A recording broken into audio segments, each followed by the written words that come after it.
Hello and welcome back to the Overcome Yourself podcast. As you know, my name is Nicole, and today we're going to talk about how motivation is a lie. So this one took me a little while to figure out, but there's a lot of, I guess there's like an importance to this. And I'm excited. I am reading The Subtle Art of Not Giving a Fuck. Fantastic book, by the way. You should definitely read it if you have not yet. And he was explaining the idea as well last night. So I was like, oh, cool. I was just thinking about this. And then here it is in the book. So motivation is a lie. Sometimes before we imagine motivation, we confuse motivation and inspiration. And motivation it doesn't just show up out of nowhere, right? Sometimes you can be inspired, and that inspiration, that can come from nowhere, right? But motivation is not something that just happens. Right. And a lot of us, think, at least for myself, and I'm assuming that I'm not the only one. So a lot of us think that motivation kind of works the same way as inspiration. And you're sitting around and one day you're suddenly going to be motivated to get something done. Unfortunately, motivation doesn't work the same way as inspiration. Motivation is actually something that only happens through action. That's one of the reasons why I broke it down into the smallest actions that I could figure out, which is the success habits, to start building the momentum of motivation, so that it could, you find it. Motivation doesn't just strike you like inspiration. What does that mean? We have to be, one of the ways that I read it in the book was like disturbed enough to change. So a lot of times a major life change doesn't happen until we get some really bad news. We get a bad health report. And so all of a sudden, maintaining our health becomes super important, and boo, oh, now you're motivated to change, right? But that motivation didn't come from nowhere. That motivation came from the sense of urgency, with this medical issue, right? And so when we're trying to build a business, the way that this, kind of ties back in is, if we're waiting for the motivation to strike us to do something, it's never freaking going to happen. It took me a really long time to figure that out, because sometimes we just don't feel like it. And our feelings are there to protect us. Right? But our feelings can affect our perception of things. And when we're just waiting for motivation to happen, we're not being productively patient. This is something that I talk about in my book. So what does that mean? Motivation doesn't come from like just sitting on the couch and waiting for something to happen, something to just fall in your lap, right? The motivation comes like in our success habits. One of the first success habits that I set up was doing my Bible study in the morning. This one took me a really long time to set up because I tried to do a lot in the beginning at once. And that's not true. No, I started with really small Bible studies, but then I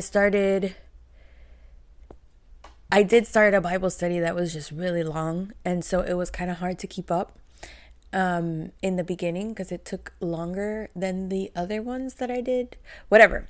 But the point is that when I started doing like 3-day plans, right, I would do 1, 2, 3, and then boom, oh, you've completed a plan. So you're like, oh, cool, I did it. So now you have a win. It was something small. It was only 3 days, but now I had a win. And I was like, oh, well, if I can do 3 days, I can do 5 days. If I can do 5 days, I could do 7 days. If I can do 7 days, I can do 15. If I can do 15, I can do 30, right? And then from those tiny actions, I got from doing 3-day Bible studies to doing an entire year Bible study within that year. Now, the one from 2018 took me, I was still reading it in 2020. But the point is that I didn't quit just because I kind of fell behind. I could have just on December 31st been like, oh, you know what? I only did like a third of it. So forget it. Let me just start a new one. But I didn't. I was like, okay, cool. Let me just keep going. And then the motivation comes in as you see those wins, as you see the number getting closer to that last day, right? Because what happens if I quit? If I just say, you know what, I only did 100 days this year.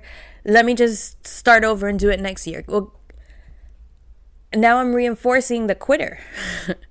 Does that make sense? And so instead of reinforcing the quitting and then feeling bad because I didn't finish, I was like, no, let me just stay on my habit. And let me keep going. And now I'm almost done. I'm still reading, whatever. But I'm almost done because I didn't give up. I didn't stop. And the motivation is there now. I'm so close to the end that the motivation is there now to finish it. But the motivation wasn't there when I had to restart reading the Bible, right? I had to build it up. And so the first few days, it was tougher. But as you start seeing those days get checked off, you start getting excited and you start realizing, hey, if I can do this, I can do something else. If I can get this tiny win, I can go win a little bit bigger over here. This goes into rebuilding the trust in yourself. Because if we have been stuck in that motivation trap and we're waiting for that motivation to hit us so we can get something done, and we've been in that cycle for a while, that means we haven't gotten stuff done. And so there's a mistrust in ourselves where we say, oh, I'm going to do this, but that motivation doesn't strike and then it doesn't get done. And what happens is those are, I read in a book once, like trust deposits, right? So for yourself, if you are consistently saying you're going to get something done, but the motivation doesn't strike you and then it doesn't happen, you're not making trust deposits in yourself.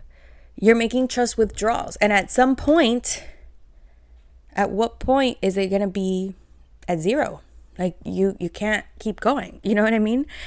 So you have to start making tiny trust deposits in yourself. And the way that I relearned to do this was, like, I keep going back to my success habits, doing my faith study in the morning. It doesn't have to be the same thing for you. But there has to be some kind of habit in place where you can kind of get your mind right for the day. And where you are directing your thoughts the way that you want them to go. This is where the beginning of think about what you think about, that this is how it works, right? Because if you just get up and go and you don't have any kind of framing for your day, if you don't do your affirmations, if you don't, whatever your routine is, I don't know, there's a lot of different routines. Writing down your goals for the day. If you're not doing your habits for the day, if you're not making sure that you are on track for the things, how do you know where you're going to get?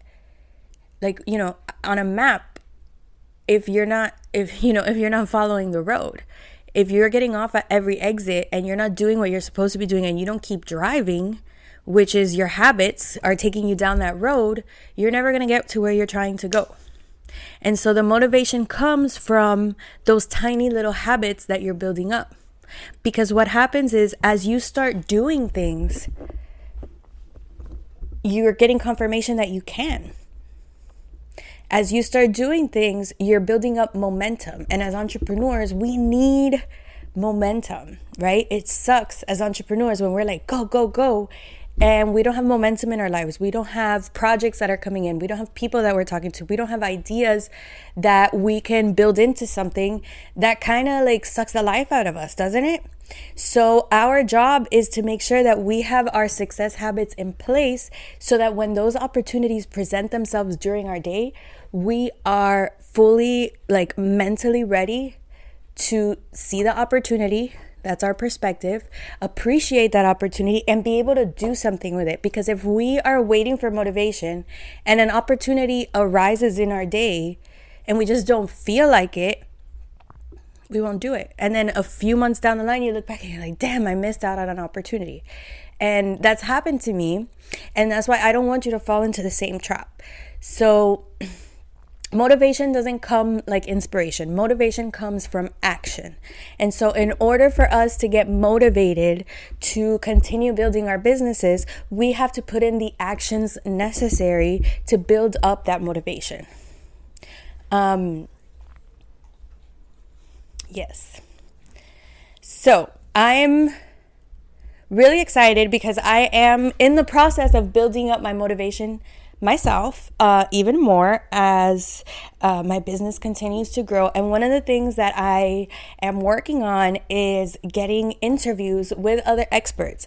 And what I want to do, and I mentioned this before, is showcase other people who have had to overcome themselves too and have managed to build businesses and build freedom from their passions, right? And I want to make sure that we all understand that we're not alone. We're not the only ones going through this. There's only a certain combination of problems there can be in this world. And so you are not that unique. That's one of the things that I'm reading in this book right now too, is like, stop thinking, like, if you think, it's very narcissistic to think that you're the only one person in this world who could have this problem. And when he put it like that, I was like, wow, that makes a lot of sense, right? There's so many of us on this planet. There has to be one other person who is also dealing with whatever it is that we're going through, right? And so as connectors, as entrepreneurs, as a connector, I want to make sure that you understand that you are not alone, because entrepreneurship and even just the world, even with so many people, can feel so lonely. And I want to make sure that you don't. So that's the goal of all of this. So I'm really excited about the interviews that I have planned for this week, and I will be releasing those over the next few weeks, as well as next week. And we've got a lot of great stuff coming to you. So this episode is going to be kind of short because I just want to really nail in to change your perspective on motivation, because this was an absolute game changer for me. And know that it's just a success habit that you've got to build up.